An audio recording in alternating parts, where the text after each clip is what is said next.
Buenos días. Todo lo que hagan y todo lo que digan, háganlo en el nombre del Señor Jesús, dándole gracias a Dios Padre por medio de Cristo. Mi nombre es Solanis Rivas, soy médico especialista en medicina interna, gastroenterología y endoscopía digestiva, y quiero agradecer al Comité de Salud por la invitación a formar parte de la Semana de la Salud Preventiva con el tema Signos y síntomas de alarma del tracto gastrointestinal. Hay incontables patologías en gastroenterología, orgánicas, funcionales, benignas, malignas, pero existen algunos síntomas y signos de alarma que son aquellos que causan alerta en los médicos y nos hacen sospechar que puede haber algo de fondo grave o aún no diagnosticado. A continuación pasaremos a discutir acerca de los principales. Tenemos la pérdida de peso. La pérdida de peso sin una causa aparente o de forma involuntaria y persistente puede ser el signo de que hay un trastorno médico o psiquiátrico no diagnosticado. El peso se ve afectado por diferentes razones, como la ingesta de calorías, el nivel de actividad física del paciente, el estado de salud en general, la edad, la absorción de nutrientes y así como también por factores socioeconómicos. Sin embargo, se considera que una pérdida de peso es significativa cuando se pierde más allá del 5% del peso corporal total en 6 meses a un año, principalmente cuando se trata de nuestros adultos mayores. Cualquier enfermedad crónica puede afectar cualquier sistema de órganos del cuerpo y puede provocar hiporexia, anorexia y o pérdida de peso. Sin embargo, múltiples estudios que investigan las causas de la pérdida de peso involuntaria han encontrado que la malignidad se identifica como la causa principal en un 15-37% de los pacientes. Las causas gastrointestinales no malignas representan un 10 al 20% de las causas psiquiátricas entre un 10 a 23%, e inclusive hasta un 25% de los pacientes puede cursar con una pérdida de peso de causas desconocidas. Como ya mencioné anteriormente, existen causas no malignas de la pérdida de peso. Aquí vamos a ver algunas. Por ejemplo, causas gastrointestinales no malignas tenemos la enfermedad celíaca, la enfermedad inflamatoria intestinal, la enfermedad ulceropéptica. También hay endocrinopatías, o sea, enfermedad del sistema endocrino, como son la diabetes o el hipertiroidismo, causas infecciosas como el HIV, causas neurológicas, medicamentos, abuso de sustancias como alcohol, cocaína, cigarrillo, anfetaminas. O sea, la lista de causas es larga. Entonces, como existe un amplio diagnóstico diferencial, la pérdida de peso involuntaria al momento de estudiarla no tiene un enfoque diagnóstico único para todos los pacientes. Lo que hay que hacer es, primero, verificar objetivamente que hay una pérdida de peso involuntaria, ya que muchos pacientes aquejan pérdida de peso pero no tienen una forma objetiva de cómo probarlo. Si no logramos documentarlo con el paciente, podemos investigar con los familiares para tratar de conocer el peso usual del paciente antes de que éste empezara a aquejar una pérdida involuntaria de peso. Una vez que documentamos que realmente hay una pérdida de peso, pues entonces procedemos a una historia clínica completa y un examen físico minucioso. En base a lo que obtengamos allí, entonces vamos a ir orientando los diferentes estudios de gabinete o estudios de laboratorios adicionales que vamos a realizar para intentar encontrar la etiología de esta pérdida de peso involuntaria. La historia clínica de un paciente con pérdida de peso incluye, como ya mencionamos, primero documentar la pérdida objetiva de peso, segundo evaluar el patrón de pérdida de peso y evaluar por trastornos alimenticios, entre otros. La pérdida de peso involuntaria que excede un 20% del peso corporal total puede llevar a un paciente a una desnutrición proteico-calórica severa, acompañado de deficiencias nutricionales e inclusive de falla multiorgánica. Así que tenemos que documentar objetivamente que sí hay pérdida de peso.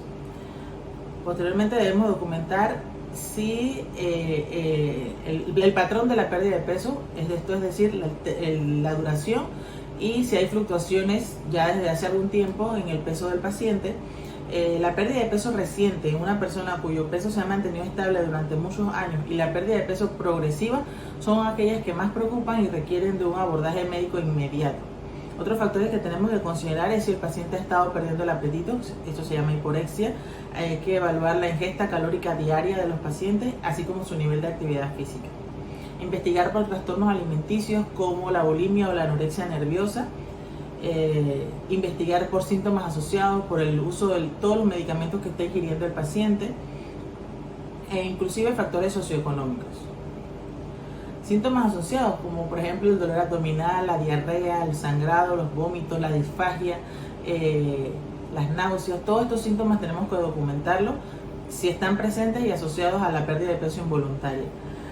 Los pacientes que cursan con sudoración nocturna, pérdida de peso involuntaria, fiebre o fatiga pudieran tener una malignidad de fondo. Todo esto también tenemos que investigarlo. También, por ejemplo, si el paciente cursa con una diarrea como con exceso de grasa que se llama esteatorrea, esto también nos puede sugerir un proceso de malabsorción y también tenemos que investigar al respecto. Es decir, que todo paciente que tengamos con una pérdida de peso significativa, o sea, más del 5% de su peso corporal total en los últimos 6 meses, debe acudir al médico, a un especialista, para iniciar el abordaje diagnóstico. Y muy probablemente dentro de todos los estudios que se le realicen se le solicitarán estudios endoscópicos, endoscopía, colonoscopía, para descartar la malignidad gastrointestinal como una de las probables causas de su pérdida de peso. El siguiente signo a conversar es acerca de la anemia. La anemia se define como una reducción en una o más de las principales mediciones de glóbulos rojos del hemograma. O sea, el diagnóstico de anemia lo hacemos, hay signos clínicos que nos orientan, pero es objetivamente diagnosticado a través de un examen de laboratorio que se llama biometría hemática completa o el hemograma completo. Una concentración baja de hemoglobina y o de hematocrito son los parámetros más utilizados para diagnosticar la anemia. La Organización Mundial de la Salud define anemia para hombres una hemoglobina menor de 13 y para mujeres una hemoglobina menor de 12. En la práctica utilizamos mucho los rangos. Hablamos de una hemoglobina normal para las mujeres entre 12 a 14 gramos por decilitro y una hemoglobina normal para los hombres entre 14 a 16 gramos por decilitro. Es posible que estos rangos normales no se apliquen en todos los escenarios. ¿A qué me refiero? Que tenemos pacientes, por ejemplo, como los atletas, aquellos pacientes que hacen actividad física intensa, que van a tener valores de hemoglobina que pueden ser más bajos que el resto de la población en general, sin que necesariamente sean patológicos, sino que se asocian a su condición de atletas. Las embarazadas también pueden cursar con una hemoglobina más baja, y esto es porque durante un embarazo saludable la masa de eritrocitos de la mamá aumenta, pero también aumenta el volumen plasmático. Entonces se habla de lo que conocemos como una anemia fisiológica o una anemia dilucional. Entonces esto significa que estos individuos realmente no son anémicos y no requieren mayor evaluación. Sin embargo, hay cortes de los valores de hemoglobina que tenemos que tener como normales dependiendo del trimestre en el que se encuentre la paciente. Ya valores por debajo de eso, pues ya crean una alerta en el médico y procederá a hacer los estudios que sean necesarios. Por ejemplo, también los pacientes de edad avanzada, los adultos mayores van a tener valores de hemoglobina y de hematocrito por debajo de lo que tienen los adultos jóvenes. Y esa diferencia entre la hemoglobina de un hombre y una mujer no se ve tan marcada ya en los adultos mayores. Y todo esto es relacionado con el envejecimiento. Es decir, que los atletas, las mujeres embarazadas y los adultos mayores pueden cursar con valores de hemoglobina diferentes a la población en general sin que sean valores patológicos o que esté mal y ameriten mayores evaluaciones. También hay causas de valores de hemoglobina más altos. Por ejemplo, el fumar. Todos los fumadores van a tener un aumento en el recuento de hemoglobina o hematocrito, y esto es debido al aumento en los niveles de monóxido de carbono. Y esto pues es secundario al tabaquismo. También tenemos aquellos pacientes que cursan con deshidratación o hipovolemia, por ejemplo aquel paciente que vomita muchísimo y se deshidrata. Este paciente cursa con hemoconcentración. Esto quiere decir que sus niveles de hemoglobina aparecen más altos de lo que realmente son, y una vez que el paciente recupera su volumen normal, o sea que es hidratado, aparece lo que es su hemoglobina real. Y aquellos pacientes que viven en zonas de gran altitud van a tener valores más altos de hemoglobina con respecto a aquellos que viven a nivel del mar. Entonces, una vez que ya hemos documentado objetivamente nuestro hemograma, que nuestro paciente tiene anemia, uno procede a evaluar qué tipo de anemia es. El hemograma nos da muchísima información, solamente tenemos que saber interpretarlo. Entonces, hay varias formas de evaluarlo, pero una de ellas es evaluando el tamaño de los glóbulos rojos, y esto nos orienta a un valor del hemograma, un valor que se llama VCM. Cuando los valores están por debajo o por arriba de lo esperado, el tamaño del glóbulo rojo, pues hablamos de anemia microcítica cuando los glóbulos rojos son más pequeños, o anemia macrocítica cuando son más grandes del tamaño esperado. Y dependiendo de esas dos manifestaciones, hay una larga lista de posibles diagnósticos diferenciales que estén condicionando esto. ¿Por qué nuestros glóbulos rojos están más chiquitos de lo normal o por qué están más grandes de lo normal? Y eso los asociamos también a una cosa que se llama nivel de reticulocitos, y usando esos valores, el nivel de hemoglobina, el nivel del VCM y el índice reticulocitario, pues nosotros los médicos vamos clasificando nuestra anemia. Y así, dependiendo del tipo de anemia que yo tengo, yo voy a empezar a solicitar estudios diagnósticos para ir orientando e individualizando a mi paciente.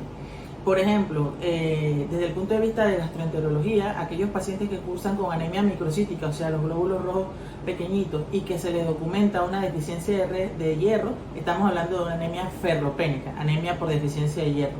La lista de causas de anemia ferropénica es larga, pero una de las causas son pérdidas crónicas por el tubo digestivo, o sea, que algún paciente que puede estar sangrando poco a poco, pero que no se ve, evidentemente, porque no vomita sangre ni evacúa sangre, pero sí hay pérdidas sanguíneas crónicas en el tubo digestivo, y esto se documenta con estudios endoscópicos. Entonces, este es un paciente que es referido siempre al gastroenterólogo, pues para que nosotros podamos descartar alguna malignidad o alguna causa de anemia ferropénica. No siempre son causas malignas, también podemos encontrar la enfermedad celíaca como causa de anemia ferropénica, inclusive la infección por la bacteria Helicobacter pylori, que es bastante conocida. Entonces, un paciente con anemia es un paciente que debe ser derivado a un médico especialista para que se clasifique la anemia y se haga el abordaje diagnóstico. El tercer síntoma de alarma a discutir va a ser la disfagia. Disfagia es un síntoma de alarma que justifica una evaluación inmediata para definir la causa exacta e iniciar el tratamiento del paciente. Puede deberse a una anomalía estructural o a una anomalía en la motilidad, cómo se mueve el esófago al momento del paso de alimentos sólidos o líquidos desde la boca hacia el estómago. Entonces, ¿qué es disfagia? Disfagia no es más que la dificultad para tragar. Los pacientes pueden quejarse de que tienen dificultad para iniciar la deglución, o pueden quejarse de que tienen la sensación de que los sólidos, los alimentos sólidos o líquidos, se ven obstaculizados durante su paso desde la boca hacia el estómago, desde la boca hasta el estómago. El paciente normalmente nos dice: mire, la comida se me queda aquí, la comida se me queda acá. Y tengo que tomar agua, o tengo que provocarme el vómito, tengo que saltar, tengo que caminar. Son algunas cosas que el mismo paciente manifiesta cuando nos está describiendo su sintomatología orientada hacia la disfagia. Entonces, disfagia es dificultad para tragar. Este es un síntoma de alarma. Otro síntoma de alarma que puede acompañar o no a la disfagia es la odinofagia. ¿Qué significa esto? Significa dolor al tragar. Esto también es importante. Hay una tercera condición que podemos confundir con disfagia y no lo es, que es la sensación de globo, que es una sensación indolora, o de un bulto, de una presión o un cuerpo extraño aquí. El paciente usualmente se toca aquí el área faríngea o cervical. Y este es un trastorno funcional del esófago que se caracteriza por esa sensación de que hay algo aquí, un globo, pero no hay una anomalía estructural subyacente. Entonces tenemos que, al momento de interrogar al paciente, caracterizarlo bien para saber si es una disfagia real o si es una sensación de globo. Entonces, una vez que pues documentamos que el paciente tiene disfagia, tenemos que definir si esta disfagia, de qué tipo es. ¿Es orofaringe?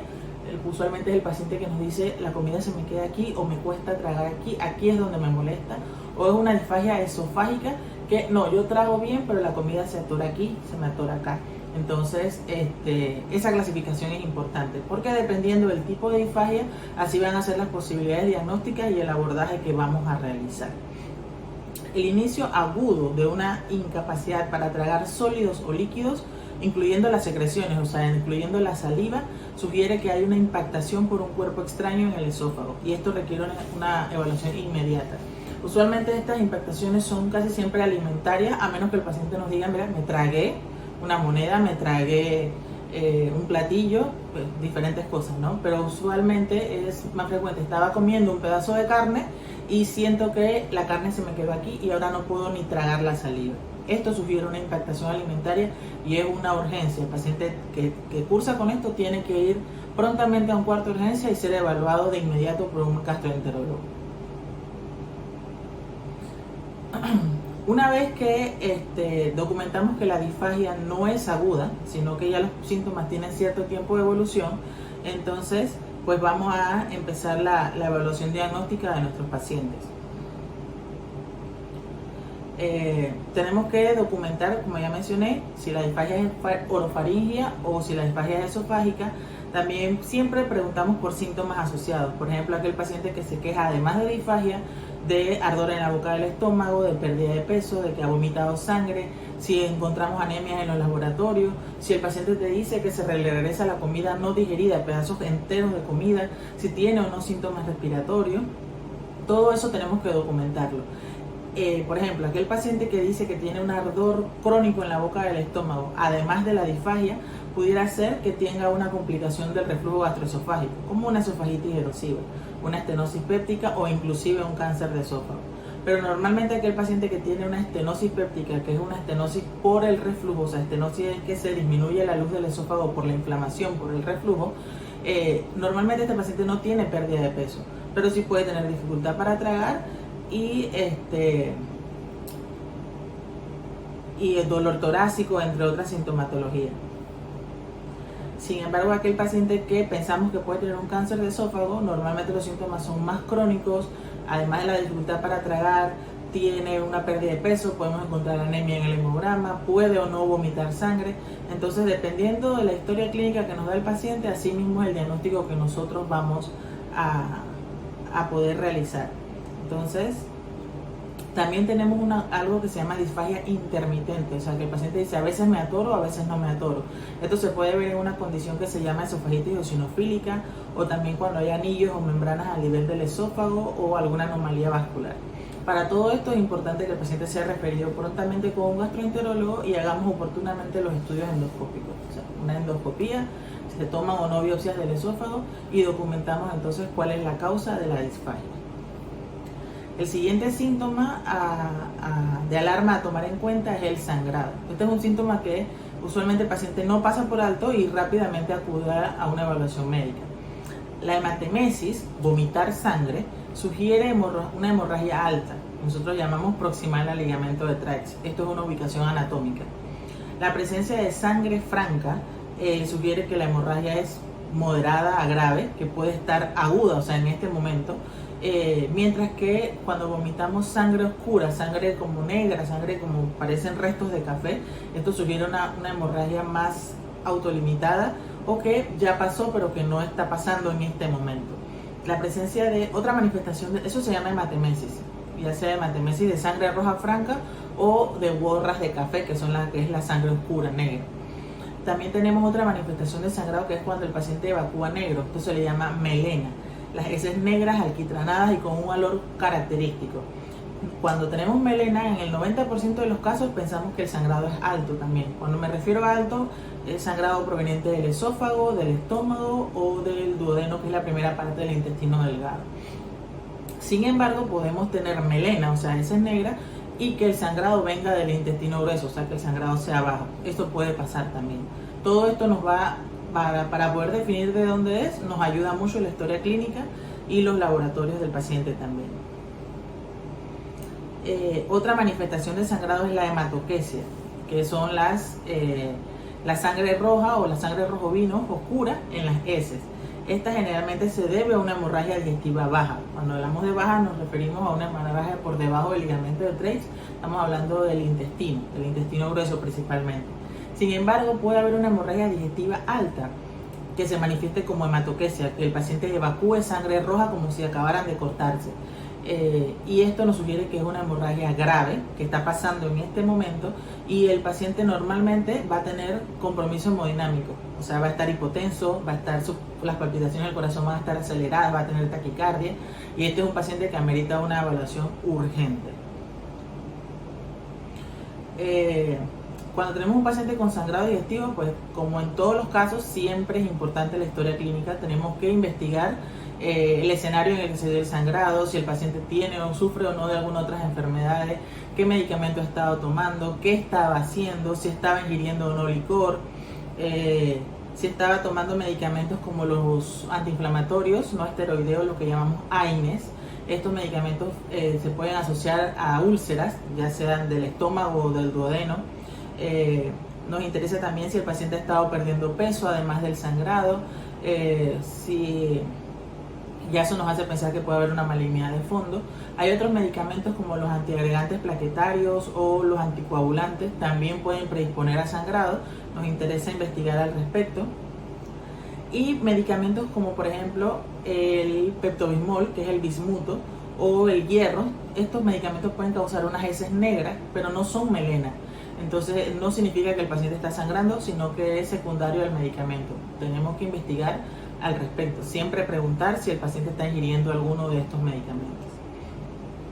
Todo paciente con sangrado, ya sea vómitos o evacuaciones con sangre, tiene que acudir prontamente al cuarto de urgencia o a una evaluación médica en consultorio, porque este paciente va a requerir estudios endoscópicos, una serie de estudios de laboratorio y dependiendo de las presentaciones del paciente puede hasta requerir una hospitalización inmediata.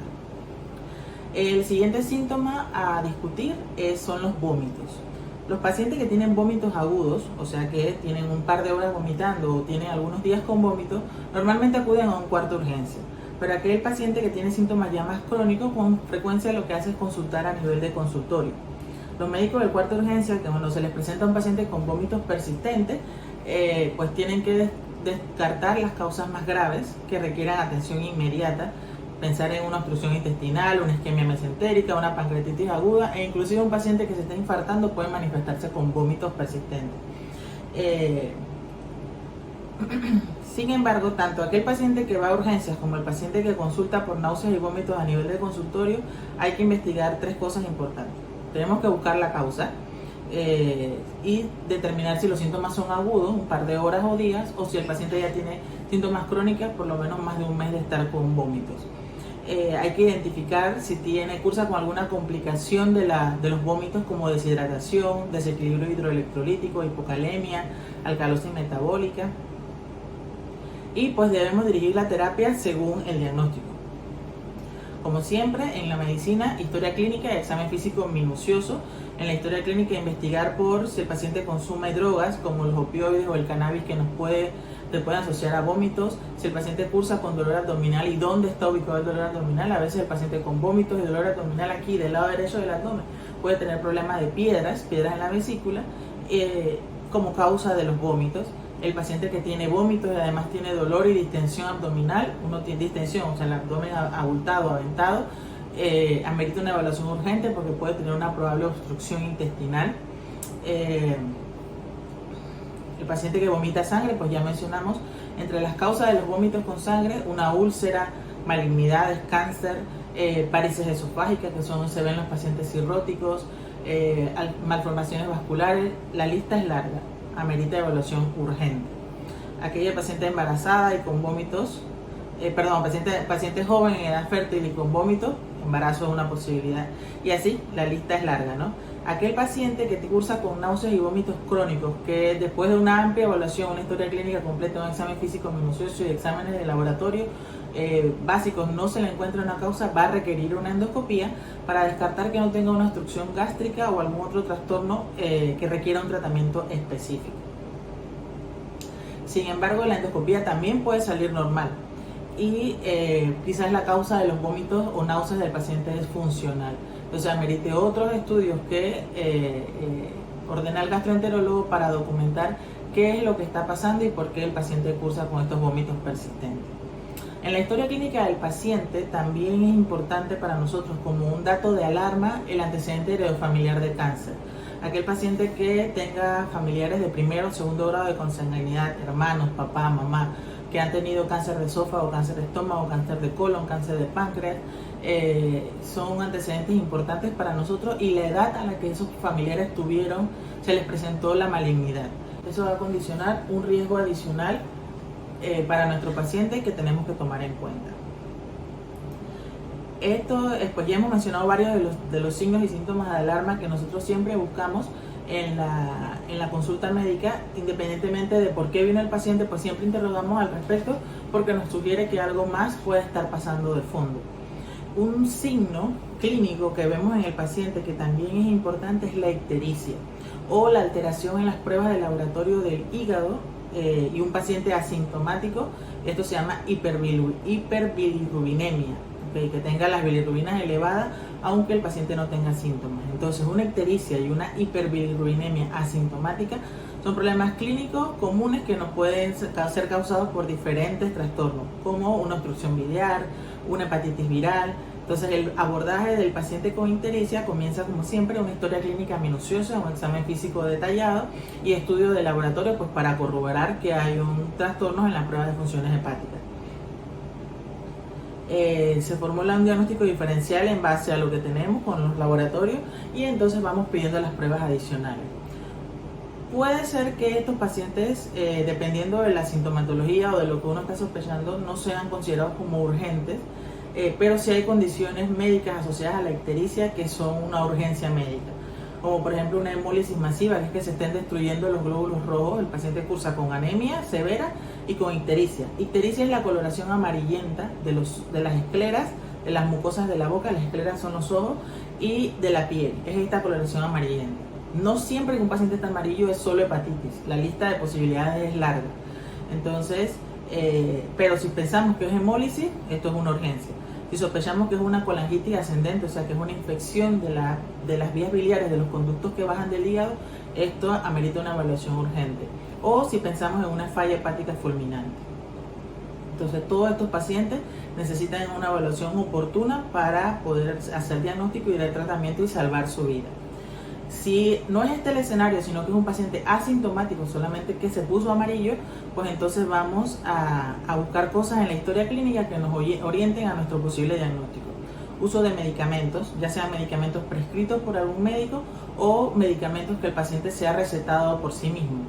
Debemos incluir allí todo lo que ha estado tomando el paciente: hierbas, tés, suplementos alimenticios, los suplementos dietéticos, drogas recreativas, todo. Uso de alcohol, si tiene factores de riesgo para hepatitis, por ejemplo, un paciente que ha estado ha viajado, si el paciente ha estado, le ha recibido transfusiones de sangre, si el paciente utiliza drogas intravenosas, comparte drogas, las agujas, historia de cirugías abdominales recientes, por ejemplo una cirugía de la vesícula reciente, saber si el paciente tiene o no HIV, exposición a sustancias tóxicas y los síntomas que pueda tener asociados.